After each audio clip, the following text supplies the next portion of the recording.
Assalamualaikum warahmatullahi wabarakatuh. Perkenalkan, nama saya Adityo DJ, NIM 19234027. Dalam video ini, saya akan membahas tentang deskripsi ruang lingkup dokumen dan informasi hukum. Buku hukum. Buku hukum adalah buku yang berisi peraturan yang berupa norma dan sanksi yang dibuat dengan tujuan untuk mengatur tingkah laku manusia, menjaga ketertiban, keadilan, dan mencegah terjadinya kekacauan. Contohnya buku hukum pidana, yaitu buku yang merupakan keseluruhan dari peraturan-peraturan yang menentukan perbuatan apa yang dilarang dan termasuk ke dalam tindak pidana, serta menentukan sanksi yang harus diberikan. Buku bidang lain, buku yang berisikan informasi selain yang berkaitan dengan bidang hukum, seperti buku di bidang ekonomi, kesehatan, keuangan, dan lain-lain. Contohnya seperti buku kesehatan, yaitu buku yang berisi tentang informasi seputar kesehatan.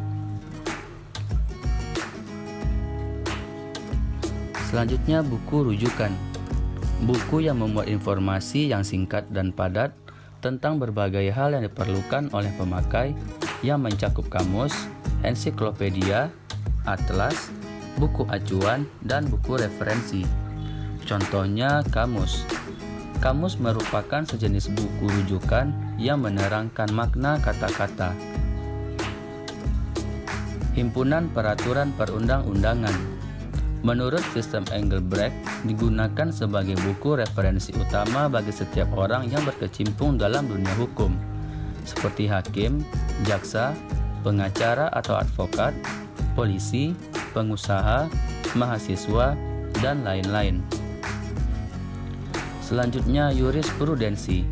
Keputusan-keputusan dari hakim terdahulu untuk menghadapi suatu perkara yang tidak diatur di dalam undang-undang dan dijadikan sebagai pedoman bagi para hakim yang lain untuk menyelesaikan suatu perkara yang sama. Laporan penelitian hukum, suatu media atau dokumen komunikasi antara peneliti dengan masyarakat umum, terutama pembaca yang ditargetkan atau yang berkepentingan dengan penelitian yang berkaitan dengan hukum. Selanjutnya, hasil seminar hukum, yaitu hasil yang dibuat setelah melakukan atau mengikuti seminar hukum. Naskah akademis atau rancangan undang-undang, yaitu naskah yang dapat dipertanggungjawabkan secara ilmiah mengenai konsepsi yang berisi latar belakang, tujuan penyusunan, sasaran yang ingin diwujudkan dan lingkup, jangkauan, objek, atau arah pengaturan rancangan undang-undang.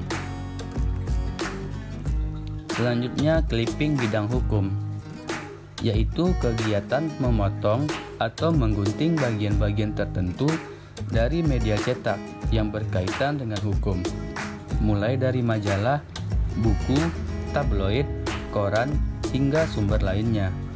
Setelahnya, potongan-potongan tersebut disusun dalam sistem tertentu pada suatu bidang.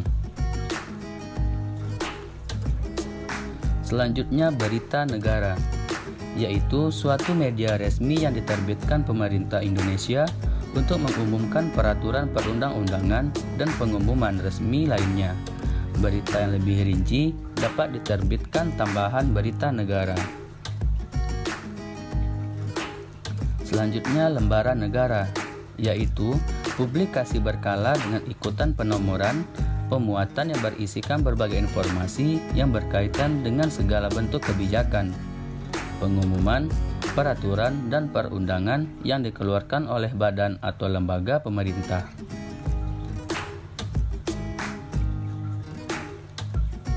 Selanjutnya, lembaran daerah, yaitu penerbitan resmi pemerintah daerah yang digunakan untuk mengundangkan peraturan daerah dan keputusan dari kepala daerah. Selanjutnya, himpunan berseri, yaitu terbitan yang dipublikasikan dalam bagian-bagian berturut-turut dengan tenggang waktu tertentu dan dimaksudkan untuk terbit terus-menerus dalam waktu tidak terbatas. Contohnya surat kabar.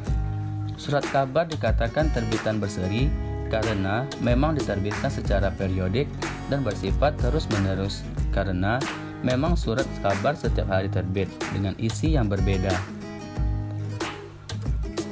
Majalah hukum, yaitu penerbitan mengenai hukum yang dicetak menggunakan tinta pada kertas, diterbitkan berkala, misalnya mingguan, dwi mingguan, atau bulanan.